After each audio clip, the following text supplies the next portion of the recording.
सड़क के किनारे गर्दो गुबार में लिपटी हुई एक छोटी सी झोपड़ी।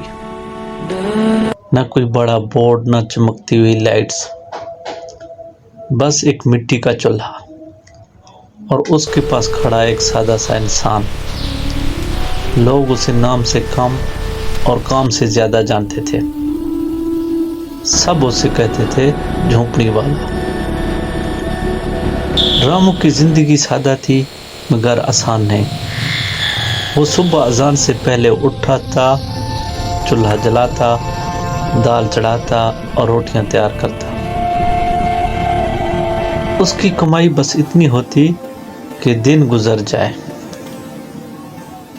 मगर एक बात खास थी, रामू कभी नाप तोल में कमी नहीं करता था और कभी किसी भूखे को खाली नहीं लौटाता था। उसका ढाबा छोटा था मगर दिल बहुत बड़ा था। ट्रक ड्राइवर, मुसाफिर, मजदूर सब यहाँ आते। खाना सादा होता मगर मोहब्बत से भरा होता। रामू हमेशा कहता, पेट भर जाए तो समझो अल्लाह राजी होगी। एक दिन हालात बहुत सख्त हो गए। राशन खत्म होने को था। जेब में सिर्फ चंद सिक्के बचे थे। रामू ने खाली थैली को देखा, फिर आसमान की तरफ नजर उठाई और कहा, ऐ मालिक, आज भी तेरा नाम लेकर चूल्हा जलाया है, तू ही बेहतर जानता है। अचानक सड़क पर एक गाड़ी रुकी। उसमें से एक थका हुआ मुसाफिर उतरा। वो बोला, भाई, Could I please have something to eat? I'm so hungry. कुछ खाने को मिल जाएगा, बहुत भूख लगी है।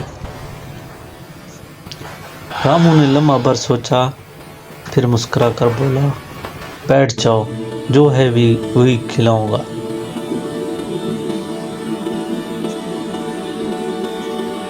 वो जानता था कि ये उसके घर का आखिरी खाना है, मगर फिर भी उसने दाल की प्लेट भरी, 2 गर्म रोटियां रखी और मुसाफिर के सामने रख दी। उसकी आंखों में इत्मीनान था, हालांकि दिल में फिक्र छुपी हुई थी। खाने के बाद मुसाफिर ने पैसे निकाले और रकम खाने से कहीं ज्यादा थी। रामू ने फौरन कहा, भाई इतने नहीं, ये ज्यादा हैं। उसने इजाफी पैसे वापस कर दिए। मुसाफिर हैरान रह गया। मुसाफिर मुस्कुराया और बोला, रामू, मैं कोई आम आदमी नहीं हूँ, मैं एक बड़ी कंपनी का मालिक हूँ।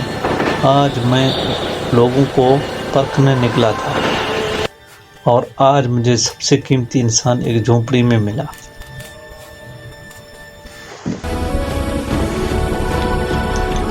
चंद हफ्तों बाद उसी जगह एक पक्का हुआ ढाबा बन चुका था, साफ सुथरा मगर सादा।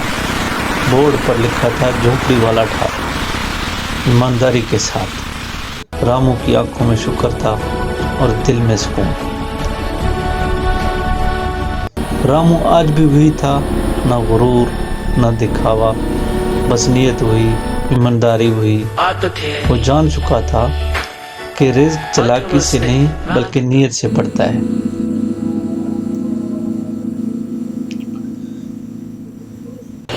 याद रखें, नेकी कभी ज़ाया नहीं होती। वो वक़्त ले सकती है मगर लौट कर ज़रूर आती है। ईमानदारी वो दौलत है जो झोपड़ी को भी महल बना देती है।